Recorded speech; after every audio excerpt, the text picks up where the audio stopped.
La mafia no es una empresa, es una forma de vida.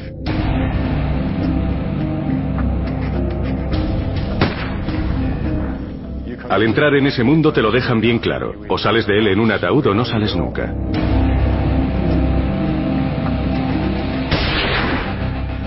He visto morir a muchos más jóvenes que ancianos.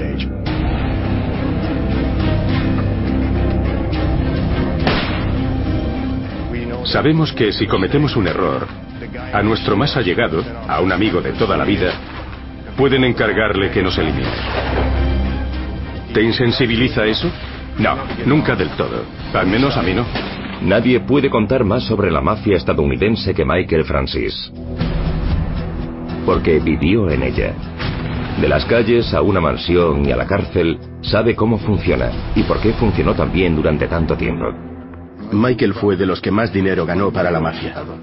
Tuvo una carrera impresionante. En esta guía definitiva de la mafia, Michael Francis explica cómo entrar, cómo ser aceptado y cómo ganar mucho dinero. Dije, Junior, voy a darte más dinero del que hayas visto en tu vida. Le daba $2 millones por semana. Es el único miembro que abandonó públicamente la organización criminal más notoria de los Estados Unidos. Y logró vivir para contarlo.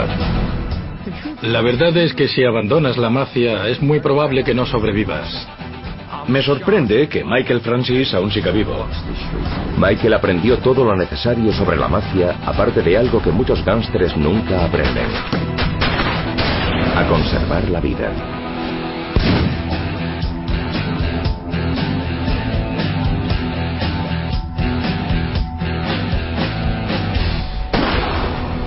La guía definitiva de la mafia. ¿Que quién soy? Me llamo Michael Francis.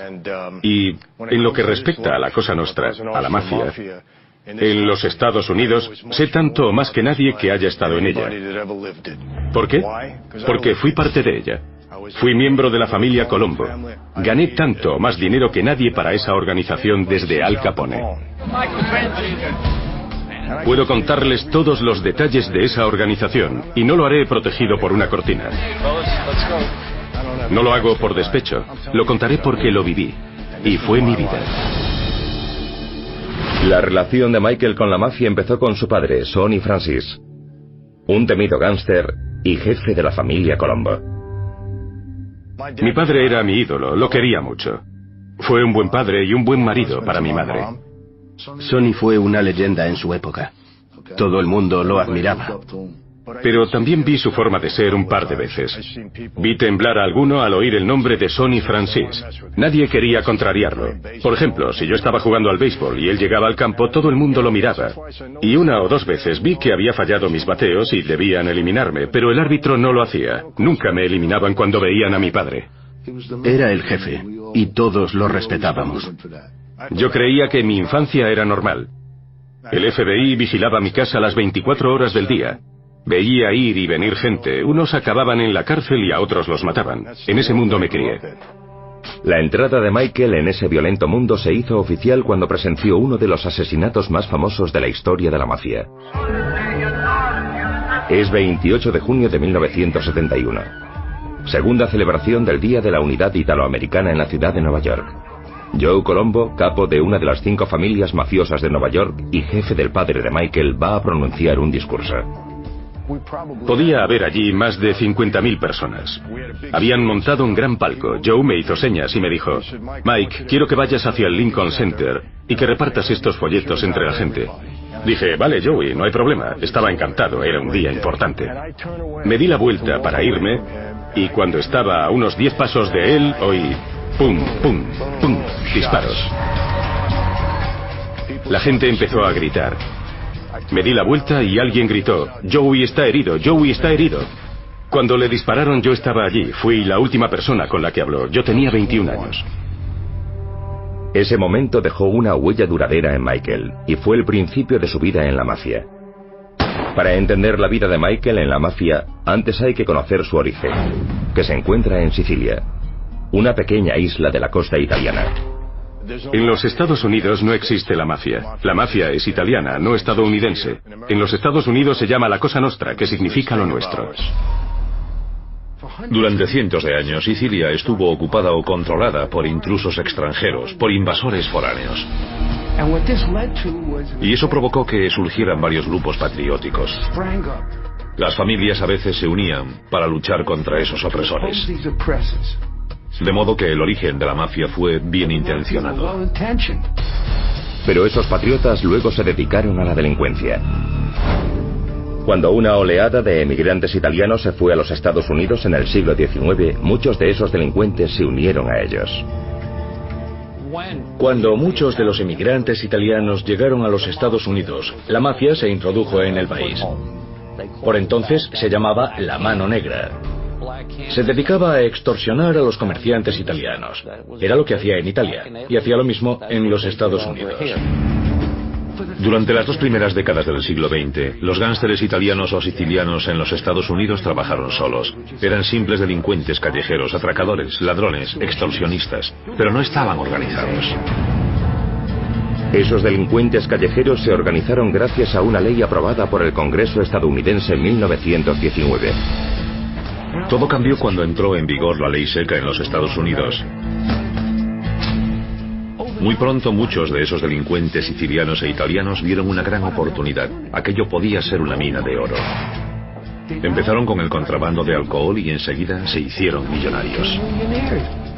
Aprendieron enseguida que el único modo de conseguir poder era con dinero. Era lo que mandaba en el país entonces, igual que ahora. Así que se dedicaban a todo lo que diera ganancias. Y no tenían competencia. Durante esa época, la mafia estadounidense prosperó.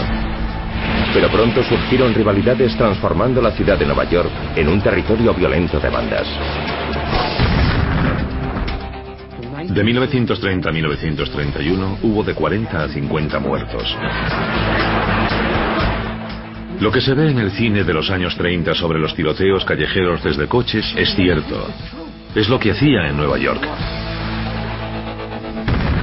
Esa ola de violencia terminó cuando un joven gángster llamado Charles Lucky Luciano consiguió el poder y comprendió que la guerra era mala para los negocios. Luciano y otros 4 líderes mafiosos se convirtieron en jefes de las 5 familias fundadoras y crearon una comisión donde los grupos podían coexistir pacíficamente. De Luciano fue la idea de crear una comisión. Y si había que usar la violencia, esa comisión debía aprobarlo. O sea, que fue una idea ingeniosa. Lo que hizo la comisión fue poner orden en el crimen organizado. La organización de Luciano creció en las décadas siguientes y dominó gran parte de Brooklyn, donde continúa la historia de Michael Francis. En esta ciudad podías hacer todo lo que se te antojara. Era un refugio seguro. Nadie te delataba. Nunca. Podías dispararle a alguien en la calle, armar una trifulca, volar un coche y nadie te decía ni pío. Aquí me siento en casa. Este era nuestro barrio. Todo esto me trae muchos recuerdos. Aunque hay cosas nuevas, antes no había tiendas de tatuado. No nos hacíamos tatuajes. Para no tener marcas identificativas, si teníamos que hacer algo. ¿Qué es aquello? ¿Un restaurante chino? Ni hablar. Antes no había nada de eso aquí. Ni restaurantes chinos, ni tiendas de tatuado. Mi abuelo llegó aquí en 1910 o 1911. Allí está. Ese era nuestro edificio. ¿Lo ven? Aquí fue donde empezó todo. Aquí empezó mi padre. Eran 4 hermanos y todos eran tíos duros. En el sótano de una de esas casas había un hombre que le debía dinero a mi tío Nufrio y no quería pagarle. Mi tío lo colgó, le acercó un soplete a los pies y estuvo quemándoselos hasta que le pagó. Así era mi tío. Todo el mundo lo temía. Aunque creció con el crimen organizado, a Michael nunca lo empujaron a participar en él. Sorprendentemente, su padre siempre había intentado dejarle al margen. Sí, mi padre no quería que me metiese en esa vida. Tenía esperanza de que estudiara. Quería que fuese médico. Me lo repetía sin parar. Estudia, hazte médico. Los planes de Michael cambiaron totalmente cuando a su padre lo condenaron por el atraco a un banco y lo sentenciaron a 50 años de cárcel. A los 19 años, Michael se convirtió en el nuevo cabeza de familia y recurrió a Joe Colombo y a la mafia para mantener a los suyos. Pese a ver cómo mataban a su mentor aquel aciago día de junio de 1971, aquello no disuadió a Michael de entrar en el negocio de la familia. No sé por qué, pero ejerció el efecto contrario en mí. Desde ese momento empecé a interesarme y a implicarme cada vez más. Así que fui a ver a papá a la cárcel y le dije que no iba a seguir estudiando, que quería ayudarlo a salir de la cárcel, porque si no, se moriría allí. Se enfadó conmigo, discutimos, y después de un rato se convenció de que no cambiaría de idea, y me dijo: hijo, debo preguntarte una cosa, y quiero que me contestes con sinceridad. Dije: ¿qué? Y dijo: si tuvieses que matar a alguien, ¿serías capaz? Lo pensé un momento y dije: si fuese por un motivo justo, creo que sí. Y él dijo: esa es la respuesta correcta, vete a casa. Enviaré recado a la ciudad, alguien se pondrá en contacto contigo y haz lo que te digan. Y eso fue todo. Michael Francis ganó millones como miembro de la mafia estadounidense. Dice que el secreto del éxito de la organización es sencillo: dirigir la banda como una empresa. La mafia está estructurada de forma parecida a cualquier empresa estadounidense, y sé que eso es uno de los motivos por los que sobrevivimos y prosperamos, por la estructura y la disciplina. ¿En qué se parecen? En nuestro mundo hay un jefe, y ese jefe sería equivalente al presidente ejecutivo de cualquier gran empresa. Tenemos un subjefe, que sería como el vicepresidente ejecutivo. Hay un consigliere, que es el asesor del jefe. Si el jefe necesita saber algo, recurre a su asesor, que busca la información. Luego están los caporegime, que son como los vicepresidentes. Están a cargo de los departamentos, que a su vez están integrados por los soldados, que son los trabajadores. Son los que están en la calle y hacen que todo funcione. La esencia de la mafia es que los que hacen el trabajo sucio y recaudan el dinero se quedan con una parte y el resto se envía arriba. El jefe se lleva un porcentaje de todo. Si el capo es honrado, y más le vale serlo o tendrá problemas, el dinero asciende por la cadena de mando. El subjefe se lleva un tanto, el consejero recibe lo suyo y el jefe el resto. La lealtad debe ser recíproca. Si el jefe exige un porcentaje demasiado alto, empiezan los problemas de disciplina en las filas. Un jefe astuto comprende que, aparte de llevarse un porcentaje de todo, debe asegurarse de que toda la cadena reciba lo suyo.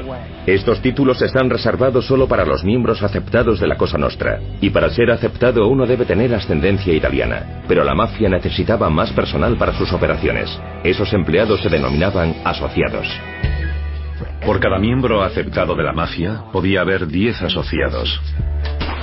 Podías trabajar para la mafia y beneficiarte, pero si no eras italiano, nunca podías ser miembro aceptado oficialmente. Esa jerarquía familiar junto al regulamiento de la comisión mantenía el derramamiento de sangre al mínimo y trajo el gran éxito de la mafia. Nada de ello habría sido posible sin una herramienta mafiosa conocida como la reunión. Recordemos que la primera regla de la mafia es que nada nos impida ganar dinero. Sí, algo que no es muy conocido y que es muy importante en nuestro mundo es la reunión. La reunión es una charla, es un modo de resolver una disputa sin violencia y es parte del legado de Luciano. Se celebra una reunión porque un bando sabe que podría surgir la violencia con otro bando. Así que lo mejor es reunirse en torno a una mesa, hablar y solucionar las diferencias de forma amistosa. Es el modo de que todo vaya como la seda. Se ganaba o se perdía más dinero en esas reuniones del que puedan imaginar. Y hablo de cientos de millones de dólares. Todo se resolvía y se decidía en una reunión. Si puede resolverse, se hará a ese nivel, pero si no, se llevará a un nivel más alto. Llegan a un acuerdo para que la disputa no se resuelva en las calles. Y la gran mayoría de las veces se consigue. Michael Francis supo del poder de esas reuniones cuando era una estrella en ascenso en la mafia y se vio enfrentado a otro joven prometedor llamado John Gotti. John y yo éramos soldados por entonces y dos de mis asociados vinieron y me dijeron: Mike, controlamos tal mercadillo y en él hay un hombre que tiene problemas con su socio porque trafica con drogas. Si puedes ayudarlo, te damos un porcentaje del mercadillo. Buscamos al traficante, lo echamos y asunto solucionado. Una semana o 10 días después me llamó John Gotti y me dijo: Mike, el tío del mercadillo es de los míos. Le dije que era tarde, que lo habíamos echado. Y empezó un tira y afloja entre nosotros. No lográbamos llegar a un acuerdo. Así que se organizó una reunión. Mi padre era mi jefe por entonces y le dije, papá, no consigo resolver esto solo, tienes que venir. Sé que estás bajo fianza, pero hay que buscar una solución.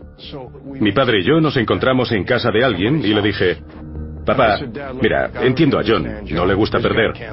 Le diré que le compro su parte, pero él dirá que de eso nada, que él me compra la mía. Y en resumidas cuentas eso es lo que quiero. Así que en la reunión dije, John, quiero comprarte tu parte, te doy 250.000 y me la cedes. Dijo, ni hablar, yo te compro tu parte. Te pago para que dejes el mercadillo y asunto concluido. Le dije, vale, John, de acuerdo, no hay problema. Porque sabía que no podríamos trabajar juntos, era imposible. Y esa fue nuestra estrategia. John compró nuestra parte. Así funcionaban las reuniones. Dominar el arte de ser un mafioso de éxito lleva años de estudio. Se empieza por ser un recluta, para lo que hay que hallar el modo de llamar la atención de la mafia. Nadie va reclutando gente. Nadie te llama para que hagas algo. Nadie dice, tú, ven aquí. No funciona así. Tú buscas la oportunidad. Una vez que alguien muestra aptitudes, puede convertirse en recluta oficial, y solo por recomendación de un miembro oficial. Un subordinado de mi padre vino a buscarme y me llevó a ver al que entonces era el jefe en funciones. Dijo, he recibido un recado de tu padre. Dice que quieres entrar en este mundo. El trato es el siguiente. Desde ahora, las 24 horas del día, 7 días a la semana, estás al servicio de esta familia. Desde ahora voy a ponerte un caporégimen, un jefe. Se llama Andrew Russo. Todo lo que te diga Andrew lo hace sin rechistar. ¿Serás capaz? Sí, pues eso es todo, ya estás dentro. Sin embargo, aún queda un largo trecho para pasar de recluta a miembro oficial. Cuando era recluta, esta era mi oficina. Todos los días tenía que estar aquí. Teníamos un club social calle arriba. Debía vestir traje y estar aquí. Cuando eres recluta, callas y escuchas. Hablas cuando te preguntan, pero observas y aprendes. Si eres listo, es lo que haces. Y aprendes a prestar mucha atención a todo. Yo aprendí mucho como recluta. Pero hubo veces en que Michael tuvo que aprender por las malas. No puedes cometer errores. Un día que debía estar en el club social de nuestra calle, cogí el coche desde Long Island, pero encontré mucho tráfico en Bell Parkway y llegué tarde al club. Menudo lío. Mi jefe me dijo, ¿cómo te atreves a llegar tarde? Que no se repita, no mereces ser miembro de la familia. Se puso como una fiera conmigo. Dijo, mañana te quiero en Montes a la 1 en punto, tenemos una cita. Dije, de acuerdo. Así que al día siguiente fui a Montes y llegué a las 12 en punto. Dio la 1, la 1:30, las 2, las 2:30 y al fin sobre las 4:30 o 5 menos cuarto veo llegar a Andrew y dijo, vale, ¿has aprendido la lección? Dije, sí, jefe. Me dijo que me fuese, santo remedio. Nunca volví a llegar tarde. No basta con conocer las reglas. Un recluta debe probar cómo puede servir a la organización. Destacas en la organización dependiendo de la función que vayas a desempeñar. En ese mundo todos andaban siempre buscando buenos negocios, pero algunos tenían más talento que otros para encontrarlos y ganar dinero con ellos. Otros estaban mejor dotados para el trabajo sucio, para la fuerza bruta, por así decirlo. Y cada uno destacaba en una cosa u otra. Es raro servir para ambas cosas. Al principio, en mi época de recluta, yo destaqué en los negocios. Les aseguro que abundaban más los matones que los negociantes. La verdad, los tíos a los que les gustaba la violencia no ganaban ningún dinero. Hacían el trabajo sucio porque no servían para otra cosa. Un ejemplo de esos matones fue un hombre llamado Nicholas Grancio, conocido en la calle como Nicky Black. Nicky Black fue soldado de nuestra familia durante un tiempo. Tenía un bar. Un día tuve que ir a verlo. Estaba en la trastienda y me dijo, Mike, ven aquí. Tenía allí a un tío que era jugador. Le debía dinero y no quería pagarle. Así que puso la mano del hombre sobre una mesa, cogió un martillo y ¡pum! Le rompió los nudillos sin pensarlo. El tío gritaba y Nicky dijo, fíjate en este tío, Mike, no quiere pagarme. Le di hasta 2 oportunidades y tenía que darle un escarmiento. Pero el 7 de enero de 1992, la carrera de Nicky Black llegó a un brusco final. Para Michael fue otra lección importante en la vida de la mafia. Esta vida es como una rueda, todo da vueltas. Si eres de gatillo ligero, cuando llega tu turno, que llegará algún día, otros acabarán contigo enseguida también. Michael trabajó en las calles de Brooklyn durante casi 2 años, esperando pacientemente a convertirse en miembro oficial de la familia Colombo. La oportunidad llegó al fin durante el Halloween de 1975. Me llamaron para que fuese al club social vestido de traje y deduje que pasaría algo esa noche. A las 10 de la noche salimos y acabamos en un salón de banquetes. No hice preguntas, salí del coche y entré en el salón. Vi a varios compañeros allí y pensé, no es una fiesta sorpresa, debe de ser el momento.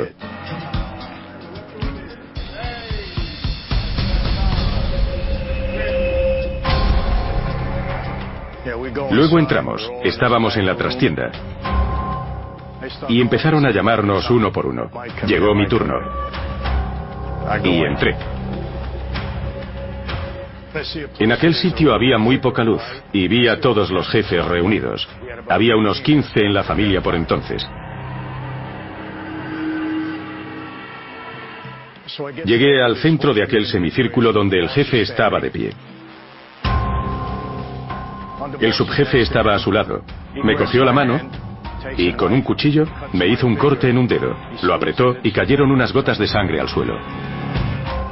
Me dijo que ahuecase las manos juntas. Cogió una estampa de un santo, le prendió fuego y me la puso en las manos.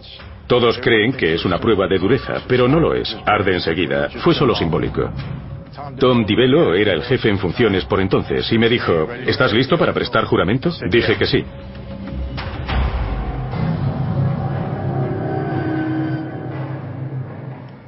Él dijo, hoy, Michael Francis, renaces a una nueva vida en la Cosa Nostra.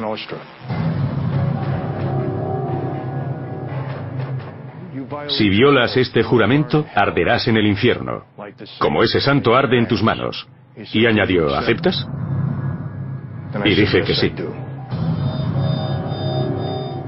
Así empezó todo para mí. Una ceremonia de 5 minutos y estás dentro, pero es muy intenso. Quieren que seas consciente de lo serio que es el compromiso. Lo más importante de aquello es que esa noche hicimos el juramento 6, y yo soy el único que queda vivo. Ninguno de ellos murió por causa natural. No hay otra forma de salir. Tenían todo un ceremonial para impresionar a los que eran admitidos en el círculo interno de la familia, que es algo que no tiene marcha atrás. Una vez has aceptado las reglas, obtienes los beneficios, pero no hay salida. Entiendo muy bien ese mundo. Y he hecho algo que hasta la fecha creo que nadie más ha hecho ni ha podido hacer. He salido de ese mundo abiertamente, sin entrar en un programa de protección de testigos. Y unos 20 años después aún sigo vivo para contarlo.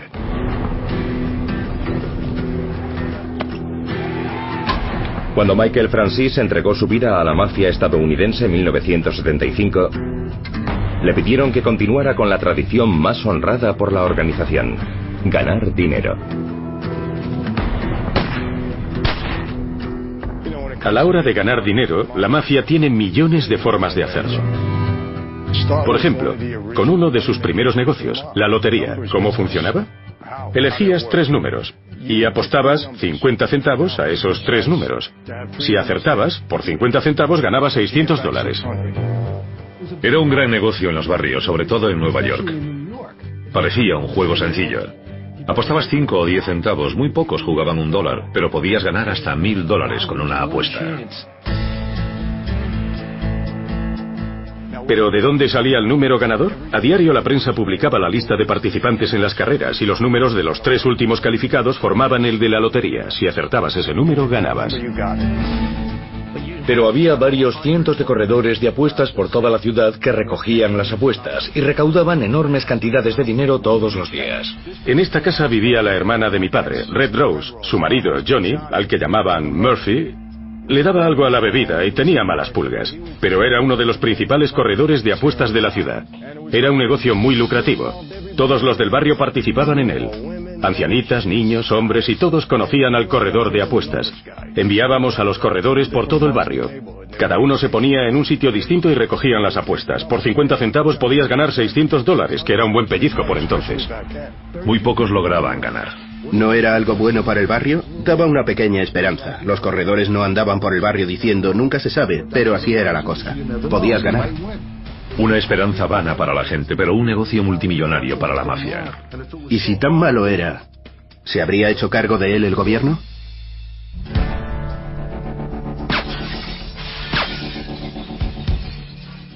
Otro negocio, las apuestas. Se aceptaban apuestas sobre casi todo. Se metieron en todo. En el béisbol, las carreras hípicas, el baloncesto, en cualquier deporte que hubiese.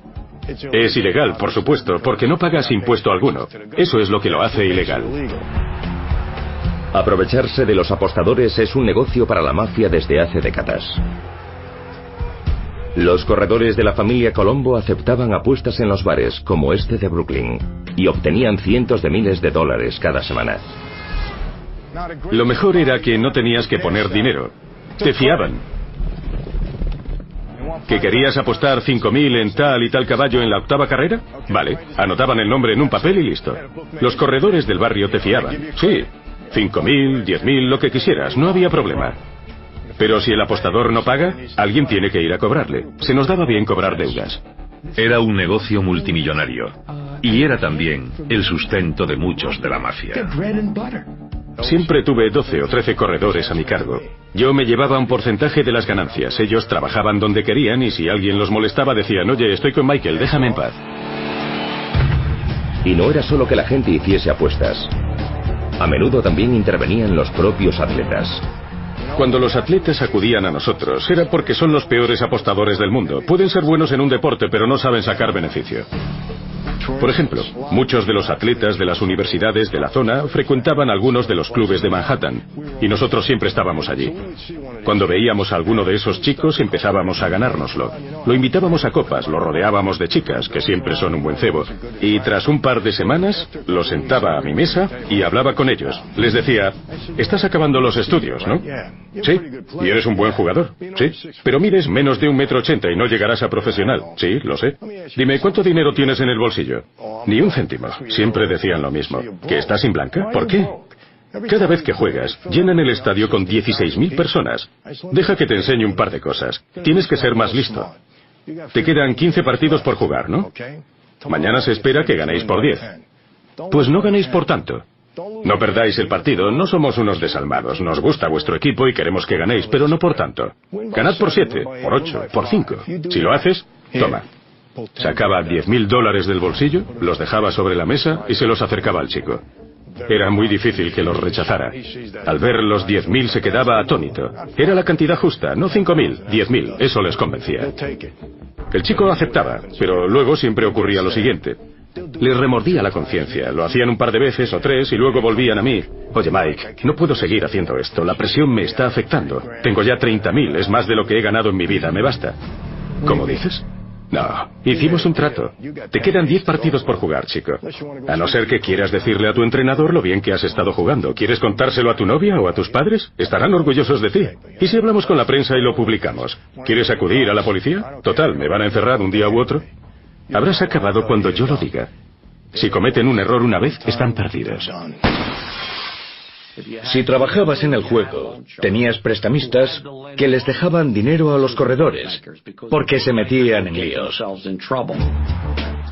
ya que ellos mismos también apostaban. El sistema bancario de la mafia solía dirigirse desde sus clubes sociales.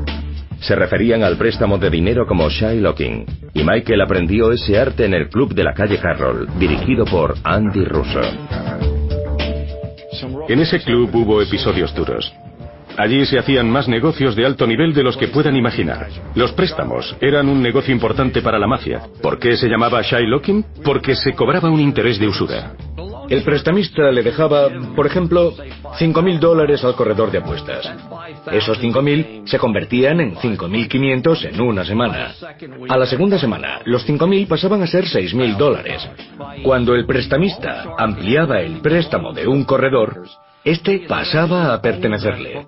Porque no puedes pagar el interés. Pagas el 50% anual de interés o un 100% anual. Es imposible. Y no puedes retrasarte en el pago, que es semanal. Tienes que cumplir y en metálico.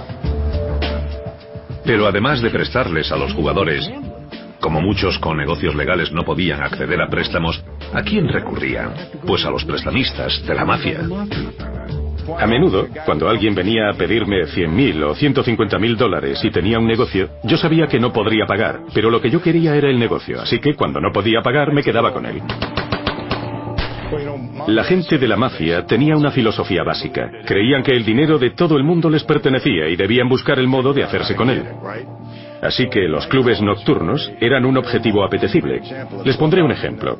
En Long Island había un club, el Jupiters. El dueño era un hombre llamado Danny Colombo. Fui a verlo una noche y le dije: mira, tu local se está haciendo famoso. No sé si sabes cómo van las cosas aquí, pero enseguida tendrás a todos los mafiosos de Nueva York llamando a la puerta. Y se llevarán una parte de lo que ganes aquí. Mira, Michael, no sé si... No, tendrás que dárselo. Y si no lo haces, te cerrarán el local. ¿Para qué quieres complicarte la vida? Yo quiero que ganes dinero, no voy a molestarte, pero te protegeré de todos. A todo el que entre por esa puerta le dices que estás con Michael Francis. Y nadie te molestará, pero te costará dinero. Así que me das el 20% de lo que ganes aquí. En Navidades un poco más, y tendrás el mejor club de Long Island. Y además de protegerte, mis chicos vendrán aquí los viernes y los sábados y nos gastaremos dinero. ¿Y todos contentos?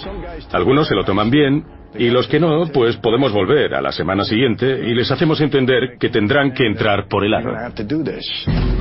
Las apuestas y la extorsión eran buenos negocios durante los primeros tiempos de la mafia. Pero cuando la Cosa Nostra halló el modo de infiltrarse en el sector laboral estadounidense, se convirtió prácticamente en intocable.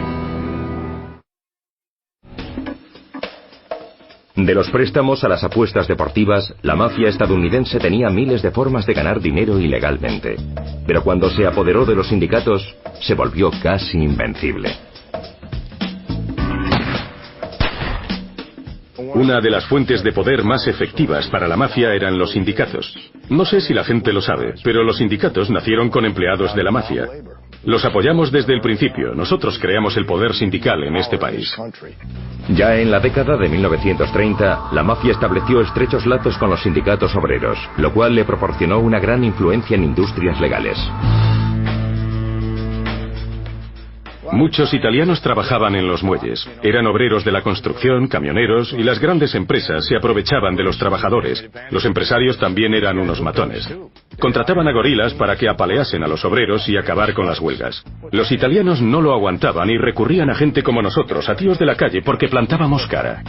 La década de 1930 fue la época en la que los sindicatos empezaron a surgir y a convertirse en una fuerza poderosa. Con el tiempo, la mafia vio que debía participar en aquello, y desde entonces ascendimos hasta la cima y nos convertimos en los líderes. Controlamos los sindicatos. Y al controlar los sindicatos, podían saquear sus fondos de pensiones, las cuotas de afiliación, y también presionar a los empresarios. Si querían aplacar a los obreros, tenían que tratar con ellos. A través de un sindicato podías controlar toda una industria. Les pondré un ejemplo. Al controlar el sindicato del cemento, podías decidir cuándo se vertía y cuándo no. Así que si tú, la mafia, controlabas el sindicato y ese sindicato no te pagaba una comisión, tenías el poder de paralizar una obra entera.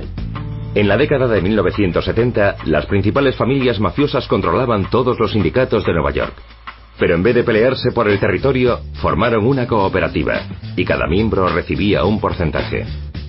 En vez de competir entre sí, decidieron unirse en lo que denominaban el club. Se trataba de un mecanismo mediante el que todas las empresas cementeras conseguían trabajo adjudicado por los mafiosos. La familia que controlaba cada empresa se llevaba un 2% y aplicaba otra comisión del 2% a dividir entre las familias. Por cada edificio hecho en Nueva York durante ese periodo, se le pagó un 4% de comisión a la mafia. Otro beneficio del control de los sindicatos era la facultad de adjudicar trabajos cómodos y bien pagados. El propio Michael vio esas ventajas cuando trabajó en el que entonces era el mayor proyecto de construcción del mundo. Allí, donde estaba el World Trade Center, fue el lugar donde todo empezó para mí, porque mi padre me consiguió un trabajo en el sindicato. Podría contar muchas cosas, porque estaba controlado por la mafia. Mi primo, Tutti, era delegado sindical allí. Yo estaba en la planta 80 y pico. Me pusieron de encargado del montacargas. Cada vez que entraba alguien a trabajar, yo trabajaba también, así que hice muchas horas extra. O sea que, siendo un crío, que iba al instituto, ganaba más de $1,000 semanales.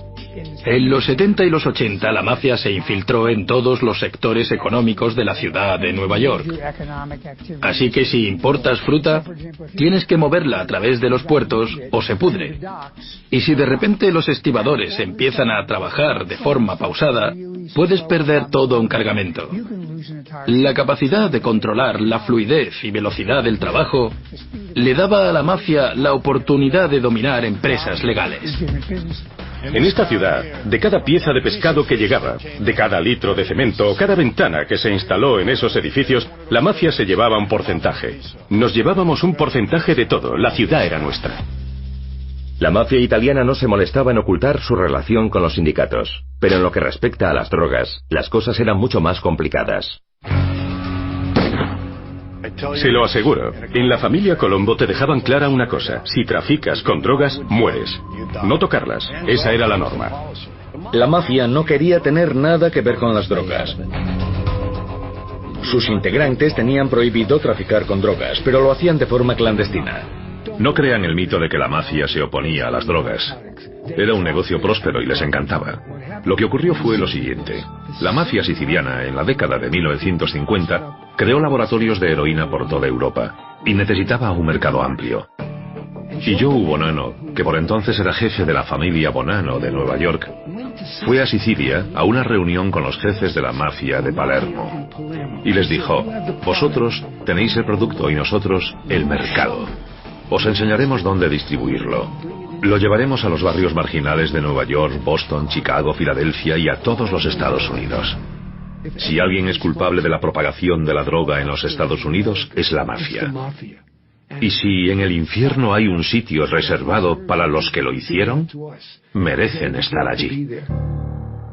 La política de la mafia sobre las drogas era la de no participar en el tráfico, no por un principio moral de rechazo, sino porque las condenas por drogas eran muy severas, y les preocupaba que si te cogían traficando, te enfrentarías a una condena tan dura que podrías acabar traicionando a la mafia y actuando como testigo de la fiscalía.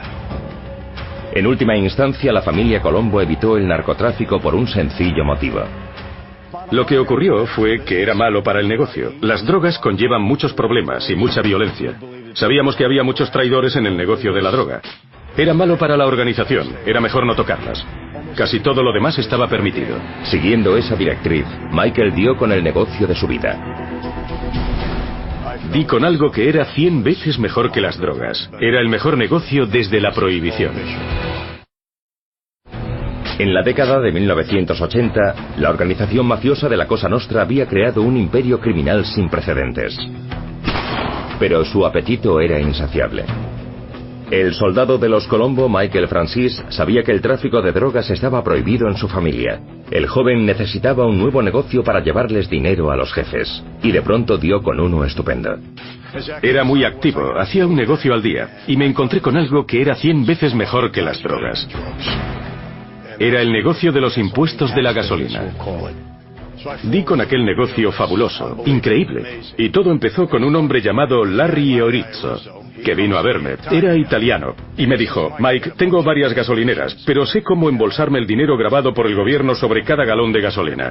Dije: ¿dinero del gobierno? Genial, ¿qué hay que hacer? Era un chico italiano del barrio, así que le di una oportunidad. Nos asociamos y puse con él a un hombre en el que confiaba. Era carnicero, Vinny el carnicero, un tío alto y fuertote, con una cicatriz en la frente, y lo puse para que vigilase al otro. Así empezó todo. Un sábado, Vinny vino a mi casa, llamó a la puerta, abrí, lo vi con una caja así de grande, y me imaginé que traía carne. Él dijo: hola jefe, no es carne. Le pregunté qué era eso y dijo: las ganancias de la primera semana del negocio de la gasolina. Abrí la caja y vi $380.000 en metálico. Me quedé impresionado. Esa es una de las gasolineras a las que servíamos. Servíamos a muchas, pero esta era una de ellas.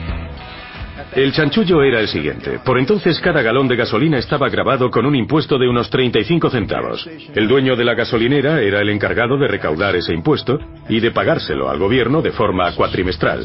Pues supongamos que después del primer cuatrimestre no envías más pagos. Te envían una carta. Cada día tú te embolsas el porcentaje y los 30 centavos se van acumulando. 6 meses, 7 meses, Al fin, tras un año, las autoridades se hartan y se presentan en la gasolinera, pero nosotros sabíamos que iban a venir y cerrábamos ese día. El gobierno se queda sin los impuestos de un año que le correspondían. Espero 2 semanas, llevo a otro tío allí y empezamos el proceso de nuevo. Todas las gasolineras de Grand Central Parkway eran mías. Les vendíamos a unas 400 o 500 gasolineras de toda la ciudad. Pero las autoridades aguzaron el ingenio, así que dejamos de operar. En vez de recaudar los impuestos de las gasolineras, el gobierno acudió directamente a los mayoristas y les exigió que cada uno tuviese una licencia. Decidieron que el mayorista recaudara el impuesto y le exigieron una licencia para tenerlos identificados. Para obtener la licencia tenían que ser personas responsables, porque si no, se la denegaban. Creyeron que así nos fastidiarían el negocio. Pero los de la mafia tenemos contactos. Yo tenía un conocido en Albany que me consiguió licencias. El negocio era prácticamente el mismo, solo que ahora éramos empresas autorizadas en vez de gestores de gasolineras. Creaban empresas ficticias y luego vendían la gasolina de una empresa a otra. Al final, la última empresa se declaraba en bancarrota. Los impuestos nunca se recaudaban. Irónicamente, la táctica del gobierno solo hizo el chanchullo más lucrativo. En realidad nos beneficiaron porque podíamos comprar directamente a las grandes petroleras y en mayor volumen, lo cual tenía su gracia, porque luego les revendíamos la gasolina a sus gasolineras. Sí, hablábamos con el dueño y le preguntábamos cuántas cargas le compraba a Mobil. Pongamos que decía que 8. Entonces yo le decía, pues cómprale 6 a Mobil y 2 a nosotros. Y ellos encantados. Nos compraban 2 cargas semanales, enseguida te pedían que les sirvieras otra y otra. Yo les decía, no te pases porque los de Mobil van a venir y tienes que comprarles alguna carga. El negocio creció rápido cuando Michael encontró nuevos socios agresivos. Cuando se asoció con un grupo de gánsteres rusos, el chanchullo de la gasolina se convirtió en uno de los más lucrativos de la historia del crimen organizado.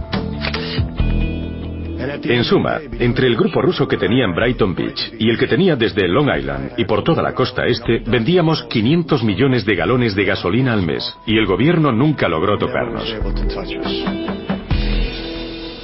El éxito de ese negocio le planteó un gran problema a la cuadrilla Francis. ¿Qué hacer con el montón de dinero que apestaba a gasolina? Recaudaba 30 o 40 millones de dólares al mes en metálico, todo en billetes pequeños. Cuando vas a echar gasolina no pagas con billetes grandes, usas billetes de $1, de 5, de 10 y todos olían a gasolina. El tío que te echa la gasolina es el que primero toca el dinero. Así que se impregna de olor a gasolina y no se le quita. No podías llevarlo a un banco, apestaba a gasolina. Podías dar gracias si alguien te dejaba dinero limpio que no apestase para poder salir esa noche. Pero siempre innovador, Michael ideó un plan para lavar literalmente su dinero. Dije, comprad un par de neveras y bicarbonato. Metemos el dinero con el bicarbonato en ellas para quitarle el olor y luego podremos hacer lo que queramos con él. Michael comprendió que el negocio de la gasolina era algo revolucionario y afectaría a todas las familias mafiosas de Nueva York. Así que organizó una reunión con el jefe de la familia Colombo, Carmine Persico Jr. Le dije, Junior, voy a darte más dinero del que hayas visto en tu vida. Es de la gasolina. Dijo, ¿en serio? Y yo, sí. Creo que la primera semana le llevé unos 400 o 450.000 o 600.000 y luego acabé llevándole $2 millones semanales. Michael se había convertido en un hombre de peso. Pronto recibiría un honor poco frecuente en la Cosa Nostra: un ascenso. Me dijo, estás trabajando bien, ahora eres capo regime. Me nombró jefe, así que ahora era un capo.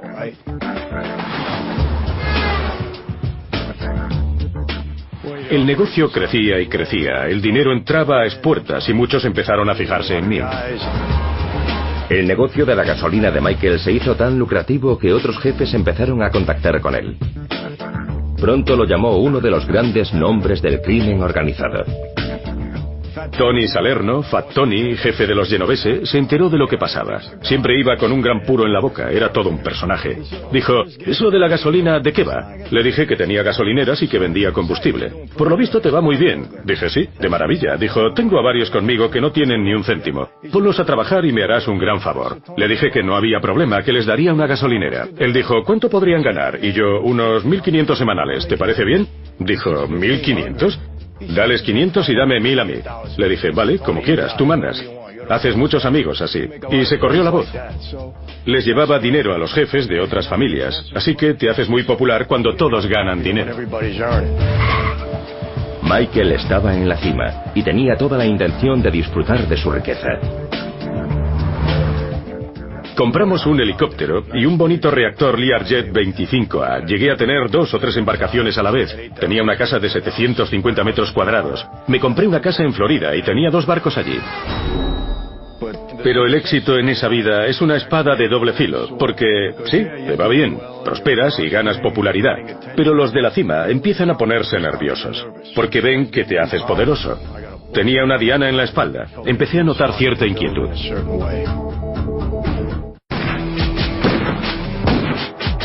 El chanchullo de la gasolina hizo de Michael Francis un mafioso rico y poderoso. Pero ese éxito apabullante tuvo consecuencias e hizo de Michael un hombre marcado. He visto matar a hombres porque estaban adquiriendo demasiado poder. Es una espada de doble filo. Cuando empiezas a adquirir poder en ese mundo, los de la cima se vuelven impacientes porque te conviertes en una amenaza. En ese mundo, cuando llegas a líder, no es por votación, sino porque eliminas al jefe. Michael ahora era jefe de la familia Colombo y sabía bien que para mantenerse en la cima, la violencia era algo necesario. La violencia es parte de esa vida. El asesinato es una parte de ella. Y no hay forma de endulzarlo. Es lo que es, y si te piden que lo hagas, tienes que hacerlo. En cierto modo, lo veíamos como algo noble. ¿Por qué? Porque hacíamos un juramento. Y sabemos que si lo violamos, pagaremos con nuestra vida. Y lo aceptamos. Cuando tenía que hacerlo, lo hacía, pero siempre me pesaba. No me resultaba agradable. Lo haces de todas formas porque si no, pagas con tu vida. Entre los motivos para matar a un miembro oficial estaba el temor a la deslealtad, o el temor a que esa persona acudiese a las autoridades. Pero podían matar a alguien por robar dinero o por acostarse con la mujer de otro miembro de la mafia. Además, podían matarlo si lo consideraban un peligro para la organización. No necesitaban pruebas de que eras una amenaza. Con que creyesen que eras una amenaza para la organización, te liquidaban. Luego te enteras de que a algunos los mataban por motivos falsos, y no siempre por una cuestión de respeto. Había muchas intrigas, y normalmente se hace por dinero. Cuando hay rivalidades deciden buscar motivos para eliminarte. Si tienes problemas, si te van a liquidar, el golpe vendrá de tu propia familia. Siempre procede del seno de la familia. Debes guardarte de los tuyos.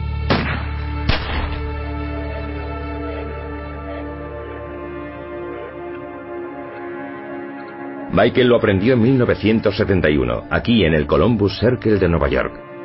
Estaba a unos pocos metros de Joe Colombo, el jefe de la familia mafiosa en la que había crecido, cuando un asesino le descerrajó 3 tiros a Joe en la cabeza. Empezaron a sonar disparos. En el palco estalló la histeria, todos chillaban y un hombre gritó: «Joey está herido, Joey está herido». Me di la vuelta y vi una masa borrosa porque la gente corría en todas direcciones. A Colombo le disparó un pistolero solitario llamado Jerome Johnson, que se disfrazó de fotógrafo de prensa. Por desgracia para Johnson, quien tenía planes para Joe Colombo, también los tenía para él. Aquel hombre no se dio cuenta de que iba hacia su muerte. Cumplió el encargo, le disparó a Joey, y en menos de 10 segundos estaba muerto. Estaba rodeado de gente armada, le dispararon varias veces y todos tiraron las armas. Estaban por toda la calle, lo recuerdo bien. Yo corría de un lado a otro. Nadie fue acusado de ninguno de los asesinatos. Al jefe mafioso lo llevaron al hospital Roosevelt, donde cayó en coma. Joe Colombo permaneció en estado vegetativo durante 7 años antes de morir. Pero ese día terminó su reinado sobre la familia que todavía lleva su nombre. ¿Cómo pudo ocurrir aquello? ¿Por qué mataron al jefe de una importante familia mafiosa en su gran día y delante de toda aquella gente? Pues justo por eso. En ese mundo uno debe ser discreto, sobre todo si eres un jefe. No debes atraer la atención sobre la organización. Colombo se convirtió en objetivo al crear la Liga Italoamericana en pro de los derechos civiles y declarar que luchaba contra la persecución de los italoamericanos por parte de la policía. Sus actividades no les sentaron bien a otros líderes mafiosos. Joe Colombo atrajo demasiada publicidad sobre la Cosa Nostra. Al crear la Liga Italoamericana en pro de los derechos civiles, puso de relieve el poder de la mafia. Le dijeron que lo dejase, y no lo mataron por haber creado un problema, sino porque se negó a ponerle fin a toda aquella publicidad. Así que había que eliminarlo.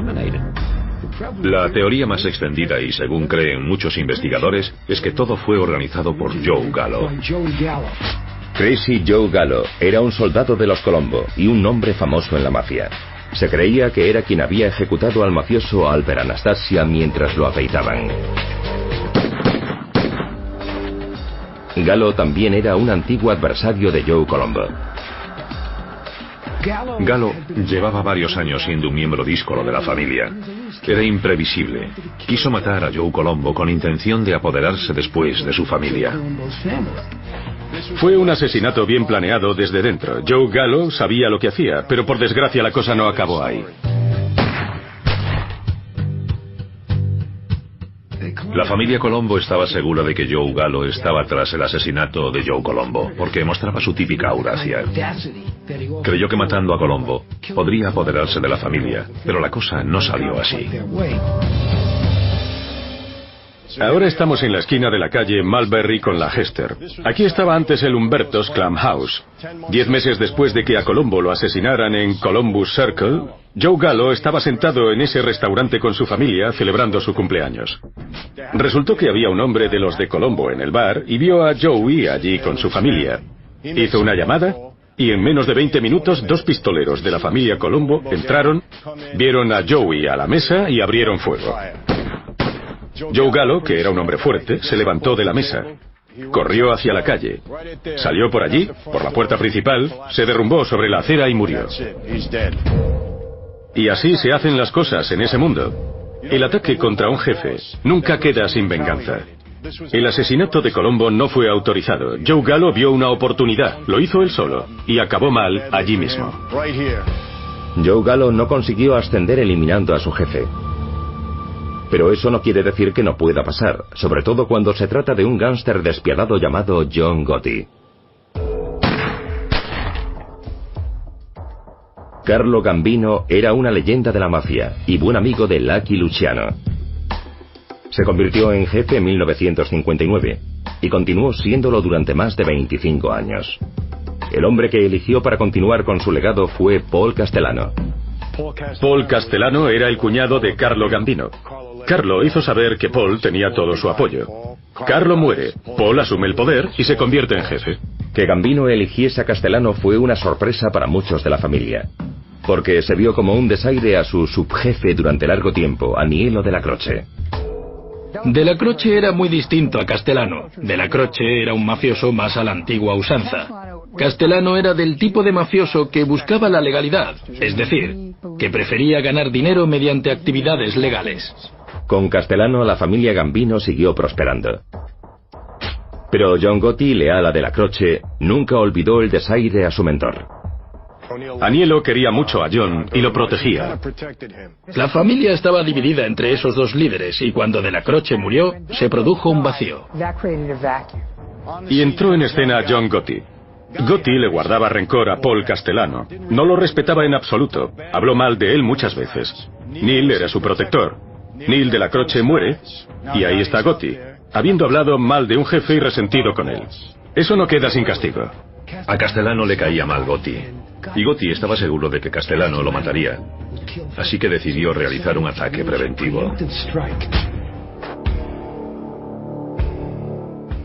Fue en diciembre de 1985, cerca de Navidad. Paul Castellano tenía una reunión aquí, en el Sparks Steakhouse. Llegó en su coche, lo acompañaba su chofer, Tommy Balatti. Salieron del coche pensando en la reunión y en tomarse un filete. Cuando se apearon del coche y estaban entrando en el restaurante, 2 pistoleros se acercaron. Dispararon 1, 2, 3, 4 veces. Balatti y Castellano cayeron sobre la acera y Gotti se había adelantado. En ese momento, John Gotti, sin que nadie lo supiera, estaba al otro lado de la calle, en el coche, viéndolo todo. Es poco habitual, es el único caso que conozco de alguien que tiene el valor de organizar un asesinato y contemplarlo al mismo tiempo, pero así era Gotti. Y así funciona la cosa. Cuando te conviertes en jefe en ese mundo, no es porque te elijan, sino porque eliminas al jefe existente. Gotti lo hizo y en menos de 2 días ascendió al puesto de jefe de la familia Gambino. La conducta audaz de Gotti continuó cuando se convirtió en jefe. Aunque pronto lo haría caer una organización que tardó en enfrentarse a la mafia, pero que enseguida se puso al día.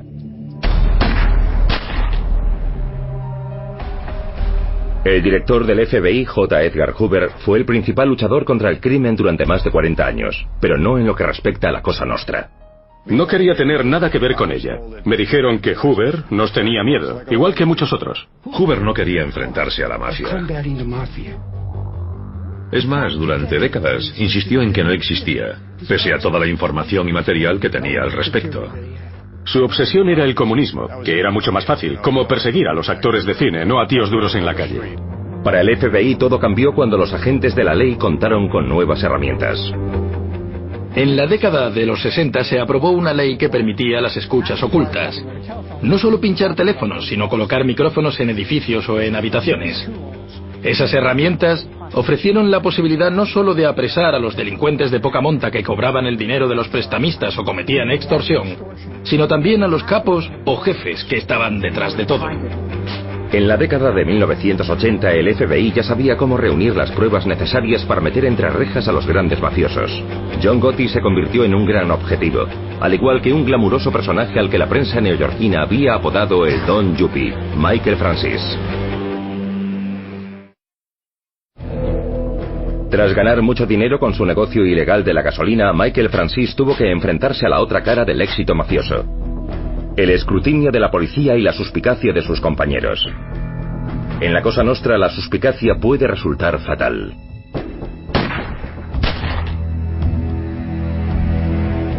A uno lo matan por quebrantar las normas. Te llaman y vas. Y si has hecho algo malo, sabes lo que te espera. Pero si tienes que ir, vas. Michael Francis ahora estaba en el punto de mira de la policía. Eso atrajo la atención de los medios, que lo apodaron el Don Yuppie. Michael sabía que era un problema. Noté que a mi alrededor empezaba a haber inquietud. Y sabía que aumentaría, pero no estaba haciendo nada malo. De eso estaba seguro. No tenía nada que ocultar. La inquietud siguió aumentando, hasta que un día recibió una llamada de su padre, el veterano de la familia Colombo, Sonny Francis. Mi padre me llamó y dijo: el jefe quiere vernos esta noche. Dije: vale, ¿a qué hora quieres que te recoja? Él dijo: quieren que hagamos de otra forma, que yo vaya primero y que tú vengas después. Al momento me puse en alerta. Empecé a pensar y dije: no, de eso nada, papá, iremos juntos. Y él: no, nos han dado una orden, debemos ir separados. Discutimos. Le dije: espero que no te equivoques o tendremos problemas. Me dijeron que debía reunirme con otro jefe, Jimmy Angelina. Conocía a Jimmy de toda la vida. Subí a su coche y vi que había alguien sentado detrás de mí. Jimmy no nos presentó. Mala cosa. Lo lógico sería que Jimmy me dijese a dónde íbamos y para qué, pero no dijo nada. Intenté sonsacarle algo, pero no soltó prenda. Así que me puse nervioso. En serio, aquello me olía mal. Cuando te sientan delante con alguien detrás, estás perdido. Cuando llegamos, me apeé del coche. Me dirigí al lugar de la reunión. Jimmy iba detrás de mí, y el otro tío iba detrás de él, y yo estaba nervioso. No, más bien estaba muerto de miedo. Sería el paseo más largo o más corto de mi vida. Las rodillas me temblaban. El corazón me latía desbocado. Pero solo podía pensar en la habitación. ¿Qué pasaría cuando entrase? ¿Estaría vacía? ¿Estaría a oscuras? ¿Habría alguien esperando? Si no había nadie, ¿me pegarían 2 tiros en la nuca? ¿Me harían entrar a la fuerza? Todas esas preguntas me pasaban por la cabeza. Solo podía pensar en aquella habitación. Y rezaba. No era religioso, pero le pedí a Dios que si existía, me ayudase. Pensaba, por favor, que la habitación no esté vacía, porque si lo está, estoy perdido.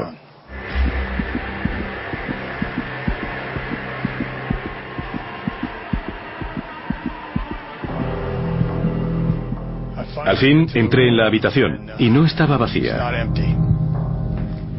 Miré y vi a todos los peces gordos de la familia allí. La verdad es que tuve que recomponerme. Debía prepararme para la batalla, porque ahora tendría que enfrentarme al jefe, Carmine Persico. Y les diré que a Persico no lo apodaban serpiente de broma. Era un tío duro y traicionero. Un hombre poderoso. Y ahora tenía que enfrentarme a él. Hola, Michael, ¿qué tal estás? Siéntate. No fue un recibimiento muy caluroso, pero intenté calmarme sin dejar que notasen que tenía miedo. Pero querían que lo tuviese, sin duda alguna. Empezaron a interrogarme sobre el negocio de la gasolina. Yo seguía mirando de reojo porque el del asiento trasero del coche, si era un nuevo recluta y tenía que hacer méritos ante los jefes, tal vez yo fuese su objetivo. Estaba en un lugar seguro, nadie encontraría nada allí. Era el lugar perfecto para hacer algo así, o sea que estaba todo preparado para eliminarme. Y mientras hablábamos empecé a enfadarme. Dije, pero bueno, no lo entiendo. Os estoy dando más dinero del que habéis visto en la vida. Soy yo quien corre el riesgo. Y entonces pensé, un momento, no les des excusas a estos tíos. Así que me calmé, les seguí la corriente y contesté a todas las preguntas. Fue intenso. Me preguntaron sobre todo por el dinero que ganaba.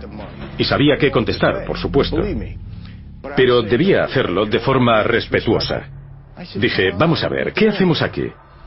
A medida que hablaba sentía más confianza, porque comprendí que no tenían nada en contra de mí. En esas reuniones no se pierde el tiempo. Si tuviesen algo contra mí me lo habrían reprochado al momento. Pero no había nada. Terminado el interrogatorio, creo que quedaron satisfechos. Todo parecía en orden. Se levantaron, me abrazaron, me besaron, como si nada hubiera ocurrido. Toma algo, siéntate. Y yo solo quería irme de allí, salir de allí. El padre de Michael había hablado antes con ellos y sabía lo que le esperaba a su hijo.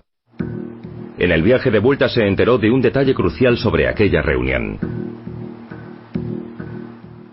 Íbamos de vuelta a casa y de pronto Jimmy se volvió hacia mí.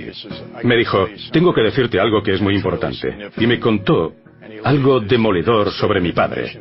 Dijo, quiero que sepas que tu padre no te ayudó nada esta noche, ni lo más mínimo. ¿Que no me ha ayudado? ¿Pero qué dices? Después descubrí que no había hecho nada para perjudicarme, pero tampoco me ayudó, me arrojó a los leones. Si mi hijo roba, no lo sé. Él lo lleva todo, yo no hago nada. Si ha hecho algo malo, yo no sé nada. Esa noche dejó que me las apañara solo, y pudo haber sido grave.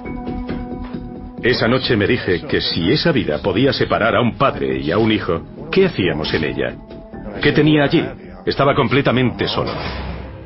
De pronto Michael Francis se vio ante el lado oscuro de la vida mafiosa. Su familia se estaba volviendo contra él y el FBI vigilaba todos sus pasos. Y las cosas solo empeorarían. Pronto se enfrentaría al arma más reciente contra la mafia, la ley Rico.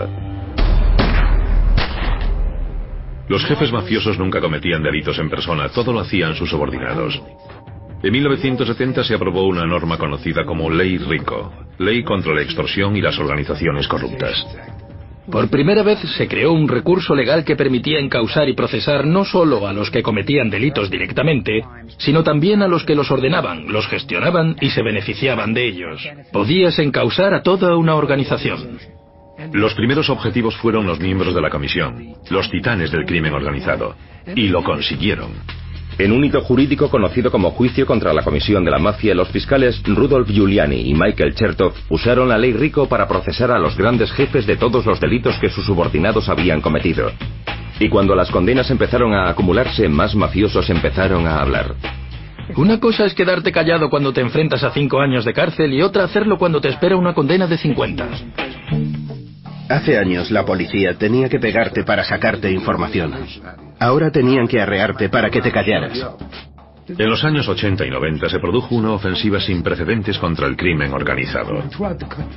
La ley Rico fue muy eficaz y el juicio contra la comisión había demostrado que podías encausar a los jefes. El juicio contra la comisión de la mafia acabaría con los grandes jefes y subjefes de las 5 familias tras las rejas y asestó una puñalada mortal a la infraestructura de la mafia. El juicio de la comisión de la mafia estaba en marcha en esa época. Pensamos que todos saldrían libres. ¿A quién iban a echarle 50, 100 años, 150 años? Pensé, ¿qué demonios? Soy el más joven. Tendrían que condenarme a 300 años. La ley Rico fue el arma que aniquiló a la mafia. No obstante, creo que también se derrumbó internamente. Sufrió varios embates. El primero fue el encausamiento de las familias y el juicio contra la comisión, que acabó con toda la estructura existente de jefes. Luego vino la siguiente generación, que no era tan hábil ni discreta como la anterior, y fue más fácil acabar con ella.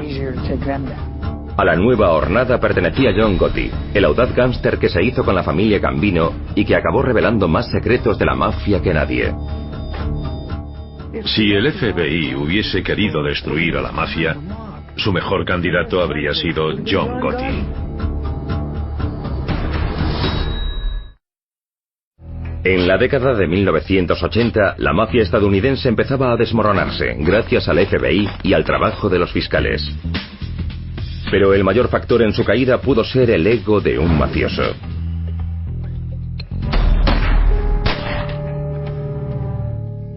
La historia de la mafia está llena de padrinos con un ego desmedido. Se creían invencibles, que podrían hacer todo lo que querían, y por lo general eso provocó desastres. El mejor ejemplo de ello en la mafia estadounidense moderna sería John Gotti. John Gotti era totalmente incompetente como jefe, esa es la verdad. No tenía ni idea de cómo dirigir un negocio legal. Era un matón. Extorsionaba a las empresas para conseguir dinero. Eso era todo lo que hacía.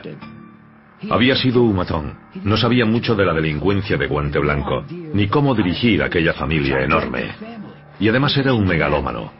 Exigía que al menos una vez a la semana, todos los de la familia fuesen a rendirle pleitesía al club Ravenite. Y además era tan vengativo, que quien lo contrariase era asesinado. Su ego se apoderó de él. Empezó a creerse lo que publicaban de él. Le encantaba salir en la prensa.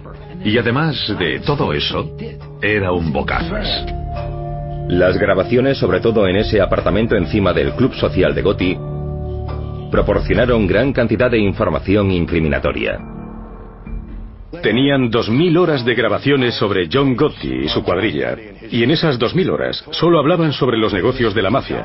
Así que todo lo que los federales necesitaban saber sobre ese mundo lo consiguieron en esas grabaciones y a través de los micrófonos en los lugares de trabajo de John Gotti. En el invierno, en vez de dar un paseo y charlar por las frías calles, se reunía en un apartamento sin pensar que podía haber micros y hablaba abiertamente de todo. John Gotti les dijo a los federales todo lo que necesitaban sobre la mafia, todo. No dejó tema sin tocar. De modo que Gotti con sus propios actos no solo se destruyó a sí mismo, sino que prácticamente destruyó a la familia Gambino. Puede ser, pero no se lo digan a un mafioso leal. Les diré una cosa, y pueden emitirlo si quieren. Siento tanto respeto por John Gotti que no quiero hablar de él. ¿De acuerdo? No quiero hablar de él. Porque fue un hombre que desde el día en que nació hasta el día que murió, hizo las cosas como debía. Gotti murió en una cárcel federal en 2002, pero se ganó el respeto de sus pares, porque honró un código que los mafiosos consideran sagrado: no colaborar con los federales, y si te encarcelan, cumples tu condena.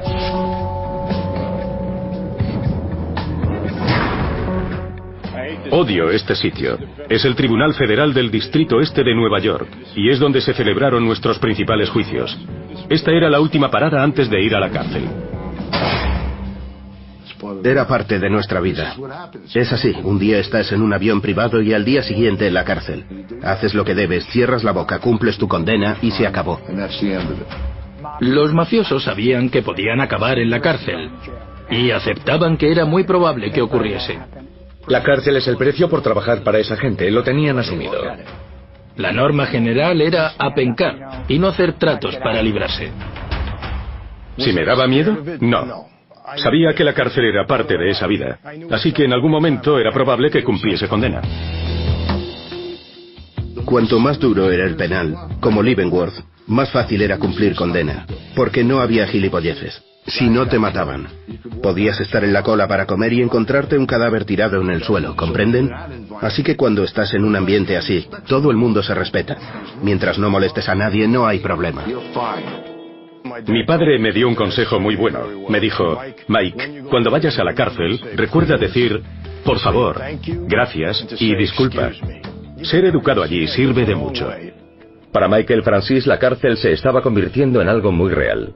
Lo absolvieron de 4 cargos anteriores, pero un fiscal implacable llamado Rudolph Giuliani estaba decidido a derrotarlo. Rudolph Giuliani me procesó en una causa por estafa. Fui a juicio y lo gané. Varios meses después me procesaron por lo de la gasolina. Y le dije a mi abogado, mira, voy a declararme culpable. He ganado tantos juicios que querrán encerrarme bastante tiempo, así que intentemos negociar. Michael tenía otro motivo para hacer un trato. Acababa de casarse y por primera vez empezó a cuestionar los valores de la vida mafiosa. Aquella chica, que ahora es mi mujer, era una persona de mucha fe. Mi mujer empezó a hablar conmigo y viendo su forma de ser me hizo pensar que quizás yo era muy malo y no me había dado cuenta. Así que eso empezó a influir en mí, pero no en ese momento. Por entonces lo que quería era sobrevivir. ¿Cómo voy a tener una vida si voy a estar en la cárcel para siempre? Puede que me maten, pero prefiero arriesgarme porque sé cómo funciona este mundo. Michael decidió aceptar el trato del gobierno y usar la condena en la cárcel para pensar en su futuro. Me declaré culpable de estafa, de 2 cargos de estafa. Negociamos una condena de 10 años y una multa de $15 millones. Así que quizá en 4 o 5 años, condena cumplida. Algo que Michael sabía que no podía hacer era testificar contra miembros de la mafia. Pero los federales intentaron conseguirlo muchas veces. Lo pasé muy mal en la cárcel, porque como los federales querían conseguir que cooperase con ellos, me aplicaron la terapia de viaje. ¿Qué quiere decir eso? No te dejan permanecer en un solo penal. Te tienen aislado hasta que te trasladan a otro sitio.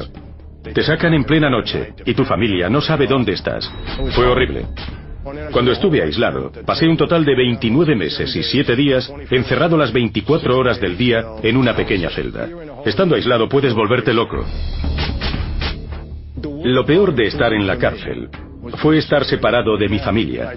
Acababa de casarme, no quería perder a mi mujer, no quería perder esa relación. Mi mujer fue el catalizador de mi cambio.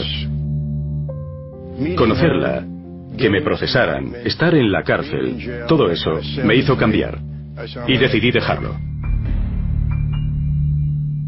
No hay una guía para salir de la mafia. Para Michael Francis, un miembro aceptado, el paso que estaba a punto de dar no tenía precedentes.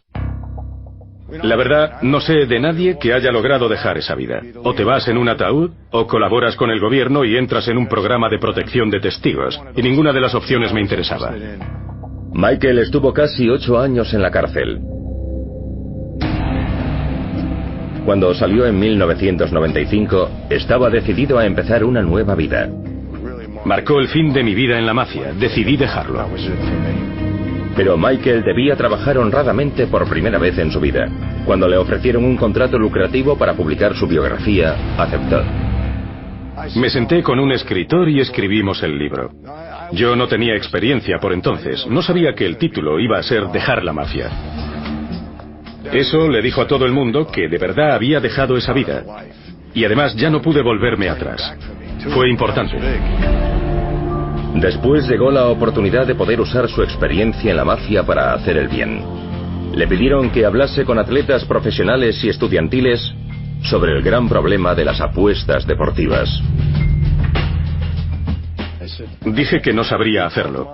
¿Que un duro mafioso no sabrá hablarles a unos cuantos atletas? Así que dije, vale, organizadlo e iré. Y así empecé un nuevo oficio. Desde 1998 he visitado unas 400 universidades de todo el país. Les he hablado a los atletas estudiantiles y siempre les digo lo mismo. Si os implicáis en las apuestas, quedaréis expuestos. Sois un objetivo, sois máquinas de hacer dinero para alguien que querrá aprovecharse. Sean mafiosos, corredores de apuestas o cualquiera que quiera apostar y ganar dinero con vosotros. Y se asustan, les entra miedo. Procuro que no caigan en ese error ayudando en lo que puedo. Ha sido un proyecto con gran éxito. Michael había iniciado un nuevo capítulo, pero había roto el juramento de silencio hecho cuando se unió a la mafia en 1975. Ahora su vida estaba en peligro y necesitaba un plan. ¿Qué podía hacer? La verdad es que no hay una guía para salir de ese mundo con vida. Así que no tuve más remedio que ir sobre la marcha. Cuando Michael Francis dejó la mafia, pensé que lo matarían. Solo hay un modo de salir de la mafia, con los pies por delante. Es algo inaudito, pero la verdad es que ha ocurrido. La mafia pasó de ser un grupo desorganizado de delincuentes callejeros a un vasto imperio criminal que influía en el comercio de todos los Estados Unidos. Michael Francis nació en ese mundo y acabó siendo uno de sus miembros más prominentes. Después, arriesgó su vida para hacer algo que juró que jamás haría: irse. Si abandonas la mafia y no estás en el programa de protección de testigos, es muy posible que no sobrevivas. Cuando Michael dejó públicamente la mafia, sabía que su mayor amenaza sería una persona: su antiguo jefe en la familia Colombo, Carmine Persico. Cuando decidí irme, sabía que tendría problemas. Los federales me dijeron: nos han dicho que Persico ha ordenado matarte y que tu padre ha dado el visto bueno. En cierto modo no me sorprendió. Ya me había traicionado una vez, así que me dije que esta vez no me llevarían a una reunión. Tendrían que venir a por mí. Persico era el hombre fuerte por entonces. Le sentó muy mal que me fuese. Un agente del FBI me dijo que tenían escuchas en su celda y que tenía mi libro, y que tras leerlo lo había tirado contra la pared y le había arrancado las hojas. Estaba furioso conmigo. Si hoy tuviese la oportunidad de hacerlo, me mataría. Lo que no se sabe aún es por qué sigue vivo Michael Francis. La verdad es que no fue algo planeado. Soy una persona de fe y creo que mi destino no era morir tiroteado por la mafia. Eso me dice mi lado espiritual. Pero siendo realista, les diré que conocía de ese mundo mejor que nadie. Conocía el modus operandi, sabía lo que harían y también lo que no harían. Me dije que una cosa era llevar a alguien a una habitación y otra muy distinta enviar a un comando de ejecución por todo el país para matar a alguien que está alerta y conseguirlo. Así que al menos puedo usar mi inteligencia, mi experiencia y conocimientos para intentar que esto funcione. Y sabía que no volverían a meterme en una habitación. Michael sabía que si quería seguir vivo, tendría que hacer algunos cambios en su vida. No tengo rutinas en mi vida. No salgo con el perro a las 7 de la mañana todos los días. No voy a clubes. Si alguien me ve, puede llamar a Nueva York, decir dónde estoy, en Los Ángeles, Miami, y si quiere hacerse un nombre, cuando yo salga al aparcamiento, ¡bum!, me mata. No voy a restaurantes fijos, ni me siento en el mismo sitio todos los martes. No puedo volver al barrio y decir: hola, he vuelto. No duraría ni 48 horas vivo. En estos últimos 20 años, Michael Francis ha ganado una guerra de desgaste. Quizás el principal motivo de su victoria sean los 139 años de cárcel que cumple Carmine Persico. Persico ya no está. Los que me la tenían jurada ya no están. Así que, al final, los sobreviví a todos. Creo que al final todo salió bien. La verdad es que nunca delató a ningún gángster. Podría decirse que nunca hizo daño a la organización, que nunca fue una amenaza. Pero sí reconoció que la organización existía. No testificaría contra un miembro de la mafia, jamás lo haría. Es como un hermano que hace algo que te avergüenza. ¿Lo odias para siempre por ello? Cuando quieres a alguien como a un hermano, es para siempre. Lo que importa es que, aunque hizo muchas cosas que molestaron a mucha gente, no envió a nadie a la cárcel. ¿Y la imponente figura que introdujo a Michael en la mafia? Su padre, Sonny Francis. Después de hacerse público, mi padre dejó de hablarme. 10 años después, me envió un mensaje. Michael, quiero verte. Nunca lo olvidaré. Abrí la puerta y él estaba de pie, a unos 3 metros de mí. Me miró y dijo: si me hubieras hecho caso, habría sido el jefe de la familia Colombo. No supe qué decir. Me miró y me dijo: ¿va en serio lo de marcharte? Le dije que sí. Y él dijo: vale, hablemos. Eso rompió el hielo. Y debo decir que ahora, mi padre y yo, estamos más unidos que nunca. Y me alegro mucho, porque un día le dije: papá, no entiendes la diferencia entre tú y yo. Tú sacrificaste a toda tu familia, y la diferencia entre nosotros es que yo no pienso hacerle eso a la mía.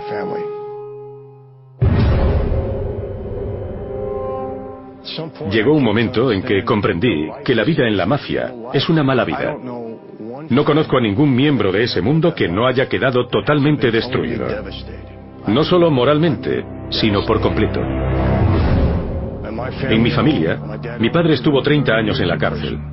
Durante ese tiempo, mi madre fue una madre soltera y tuvo que criar sola a sus hijos. Mi hermana murió de una sobredosis de drogas mientras mi padre estaba en la cárcel. Mi hermano, drogadicto durante más de 25 años. Mi hermana pequeña también, y murió. Cuando miro atrás, comprendo que fue esa vida la que provocó todo eso. Así que es una mala vida. A finales de 2008, Sonny Francis salió libre de la que parecía su última condena.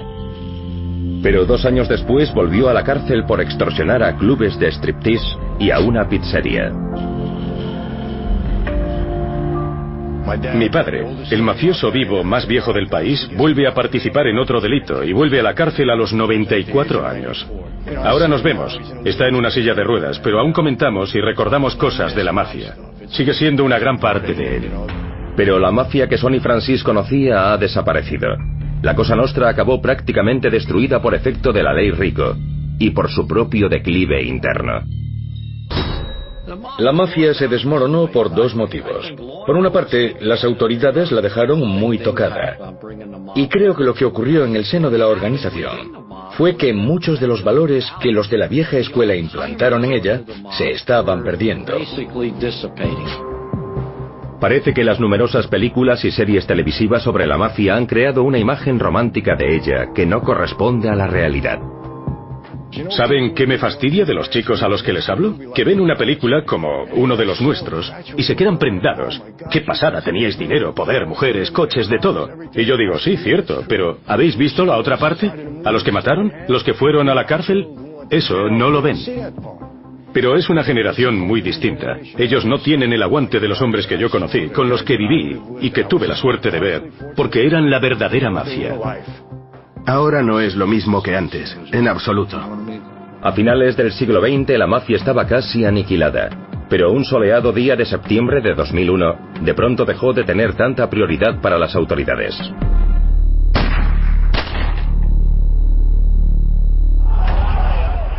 Los atentados terroristas del 11S contra las Torres Gemelas y el Pentágono le dieron un respiro al crimen organizado. Hubo una gran reducción en el número de fiscales y agentes del FBI que se adjudicaron entonces a los casos de la mafia. Todo se centró en el terrorismo. Los recursos se han dedicado principalmente a impedir un nuevo atentado terrorista. Y debo señalar que muchas de las tácticas desarrolladas en la investigación del crimen organizado se aplican ahora a la investigación del terrorismo. Cuando me nombraron secretario de Seguridad Nacional, una de las ventajas de mi experiencia con los casos del crimen organizado fue haber aprendido cómo procesar enormes cantidades de datos y darles coherencia. Lo que se hace en la lucha antiterrorista. Pero la consecuencia es que tenemos recursos limitados para investigar el crimen organizado. Durante mi época tenían a 1.200 agentes investigando a 750 miembros de la mafia. Hoy el número de agentes se ha reducido a 150 o 200. ¿Qué va a pasar? Que la organización volverá a levantarse. Siempre habrá crimen organizado en los Estados Unidos. Es una consecuencia del capitalismo. Mientras haya demanda de productos y servicios ilegales, habrá crimen organizado. ¿Volverá a ser la Cosa Nostra lo que fue hace 20 o 30 años? Es probable que no. Lo curioso es que desde hace unos 10 años se han pasado al campo de la electrónica. Ahora nos enfrentamos al cibercrimen. Ahí es donde está el dinero. Y eso es lo que hace la mafia, centrar su actividad donde está el dinero. Michael Francis, el hombre que podría escribir la guía definitiva de la mafia, comprende la fascinación que produce y sabe que siempre se sentirá atracción por los miembros misteriosos de la Cosa Nostra.